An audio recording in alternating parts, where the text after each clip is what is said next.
niki cyatuma umuntu asamira hanze ya nyababyeyi? Mu mashusho yacu aheruka, mu nyigisho ziheruka twize icyo gusamira hanze ya nyababyeyi ari cyo, ndetse tunagenda tuvuga mu ncamake ahandi hatari muri nyababyeyi umuntu ashobora gusamira. Noneho uyu munsi turibaza tuti niki cyatuma mu by'ukuri umuntu asamira hanze ya nyababyeyi? Ese biterwa n'iki? Ese izo mpamvu zirahari zizwi? Yego, impamvu zirahari zizwi, ni nazo turi buze kugarukaho mu mashusho yacu y'uyu munsi. Mbere y'uko dukomeza, ndagira ngo mbabwire yuko n'uyu munsi dufite indi mpano. Dufite indi mpano ku muntu uri busubize ikibazo cyacu akagisubiza neza muri comment, akaza gushyiraho na nimero ya Airtel kugira ngo tumushyirireho megabyte zifite agaciro k'amafaranga y'u Rwanda 500. Ikibazo turagishyira inyuma y'isomo, nitumara kwiga umuntu uri bubashe gusubiza icyo kibazo muri comment ari we wa mbere aratsindira megabyte afite agaciro k'amafaranga 500 y'u Rwanda. Tugaruke kuri point yacu rero ivuga ku kintu gishobora gutera umuntu gusamira hanze ya nyababyeyi.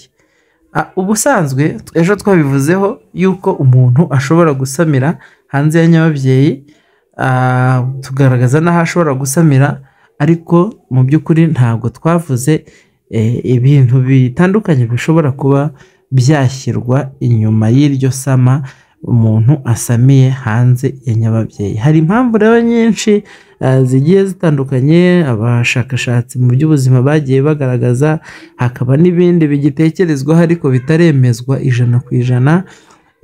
Ibyo byose turagira ngo tubibavire umuzingo, hanyuma tumenye tuti umuntu ashobora kugira ibibazo byo gusamira hanze ya nyababyeyi kubera impamvu iyi n'iyi.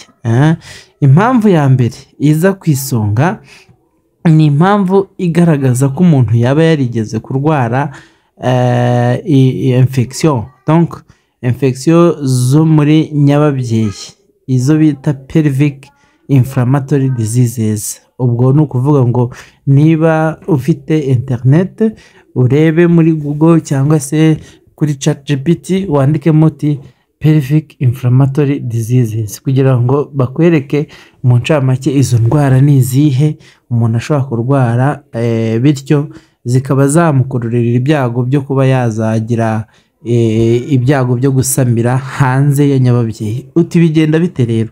Iyo umuntu yarwaye izi ndwara, mu mbabarire, iyo umuntu yarwaye izi ndwara bituma muri nyababyeyi we, iyo wenda niyo hakira hatamera nk'uko hari hameze. Ni ukuvuga ngo uzarebe niyo urwaye na hanze ku ruhu ahagaragara, iyo urwayeho igisebe kigakira hasigara inkovu. Ya nkovu rero ntibimeze nk'uko umubiri wari umeze. N'imbere muri nyababyeyi iyo wari urwayemo izo infection hanyuma wenda zigakira, ubwo ni possibility imwe ntanze, hashobora gukira ariko ntabwo hasigara hameze nk'uko hari hameze mbere y'uko urwara. Bivuze iki? Bivuze ko hashobora gukomera kurushaho ku buryo bamwe baravuga ngo umurango waranyereye ngo cyangwa iki. Icyo ni kimwe. Hanyuma haba hasigaye ari hazima, wenda haba ari nko muri iyo miyoborantanga, ya ntanga yabiriyo, igihe cyo kuba ukora imibonano mpuzabitsina cyaba, igi ryakazakuze ngo rivemo umwana rikabura ikirisunika kugira ngo rijye gukurira muri ya nyababyeyi. Kandi niyo ryajyayo akenshi bene abo ngabo inda zivamo, kuko ntabwo iryo gi riba rifite aho rifata iyo rigiyeyo. Iyo ritagiyeyo rero rikurira muri ya nyababyeyi. Ikindi ni uko iyo wigeze kurwara izo infection zisigamo utuntu navuga tumeze nk'udushipiri, like bands, like adhesions, wenda mu cyongereza nibwo byumvikana neza.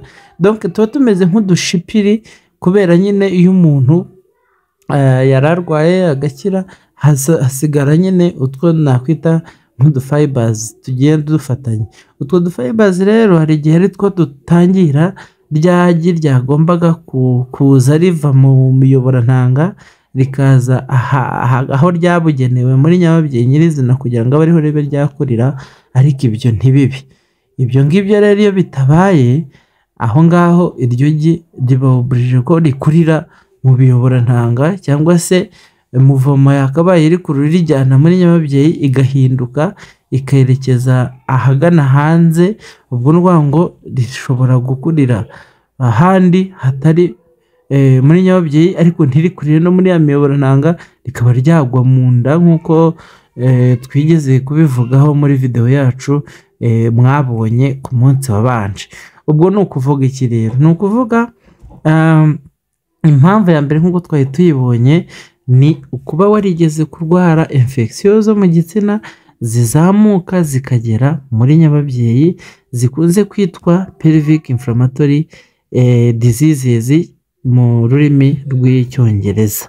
Ni ukuvuga ngo rero iyo niyo mpamvu ya mbere. Impamvu ya kabiri, izo ni izindi mpamvu cyangwa se zo bita risk factors, kuko risk factors zitandukanye na cause.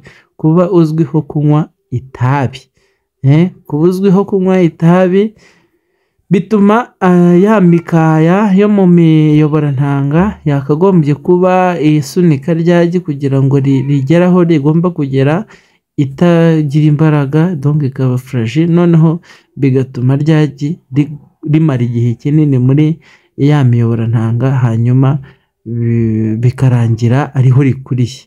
Ibyo nabyo biri mu bitekerezwaho ko bishobora kuba mu by'ukuri ari impamvu ituma umuntu asamira hanze ya nyababyeyi. Hanyuma izindi mpamvu harimo imyaka, harimo uburyo bwo kuboneza urubyaro. Urugero wenda twavuga urugero rw'uburyo bwo kuboneza urubyaro bajya bavuga ko rufite aho ruhuriye no kuba umuntu yasamira hanze ya nyababyeyi. Hari uburyo buzwi nka IUD, intrauterine device, cyangwa se agapira ko muri nyababyeyi. Ahangaha ndagira ngo abanyumva banyumve neza, ntabwo nshaka kuvuga yuko agapira ko muri nyababyeyi gatera umuntu kuba yagira, donc gatera gusamira hanze y'umura, ntabwo aricyo bivuze. Edayeri kagira uburyo bwo kwica amasohoro, bityo ayo masohoro ntabashe kuba yatuma umuntu asama. Kanarinda uburyo bwo gusama, karinda amahirwe yo gusama ku kigero cya 99.9%. Mujya mwumva iyo muri statistique bashyizemo nko 99.9%, haba hasigaye 0.01 pourcentage y'uko cya kindi warindaga kiba kitakirinzwe. Nibyo rero bigarukwaho hano, ibyo bigarukwaho ugasanga hari muri za sperme cyangwa za ntangangabo zagombaga kuba zitangirwa cyangwa zinicwa na ka gapira ko muri nyababyeyi, ntihabura na kamwe kagira gutya kakaba karagiye, hanyuma kakaba katuma habaho fertilization cyangwa se guhura kw'iyo ntangangabo n'intangangore. Iyo bihuye rero bikora ryagi rizavamo umwana, ariko mu gihe cyo kugira ngo rigaruke rijye kwitera muri nyababyeyi, iyo hari amahirwe yuko rishobora kunyura ku ruhande rikaba ryagera muri nyababyeyi, ariko ayo mahirwe ni make ugereranyije nayo kuba ako gapira gashobora kuritangira ntiribashe kuva muri ya miyoborantanga, ahubwo rikaba ariho rikurira. Ubwo ni ukuvuga ngo ka gapira birashoboka yuko nako gashobora kuba kateza umuntu ibyago byo kuba yasamira hanze ya nyababyeyi, ariko ibyo ntibikuraho yuko kakiri mu buryo bwa mbere bwizewe bwo kuboneza urubyaro. Ubwo nuko gusa iyo umuntu avuga ibigendanye na statistique usigamo icyo nakwita nk'irengayobora, kugira ngo za ereri ntoya zindi zishobora kubaho nazo ntizirengagizwe. Ubwo mu ncamake wenda ntabwo twabivuga byose uko byakabaye ngo tubimareyo, ariko yari nka overview igaragaza mu by'ukuri ibishobora gutera umuntu kugira ibyago byo gusamira hanze nyababyeyi ni ibi. Ese wabyirinda? Muri ibyo bintu tuvuze urabona hari ibirimo wakirinda? Njye ndabona urugero nka za infection ugirwa inama ko igihe cyose uketse ko ushobora kuba ufite infection, ubona hari ibintu bidasanzwe bisohoka mu gitsina, ubona mbese hari ikintu ubona kidasanzwe, wihutira kujya kwa muganga, niba ari ibivurwa bikavurwa kare.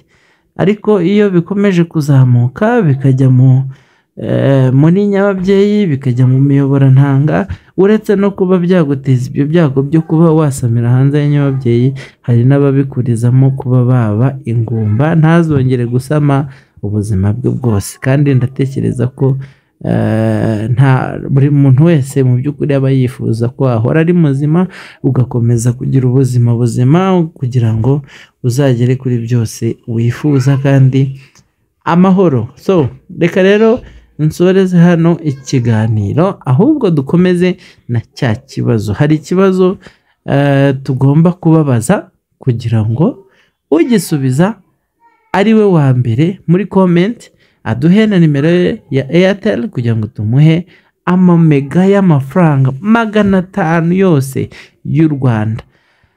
Aha, ikibazo kiragira kiti rero, ninde wavumbuye bwa mbere ko umwuka wa oxygen ushobora kwifashishwa mu buvuzi?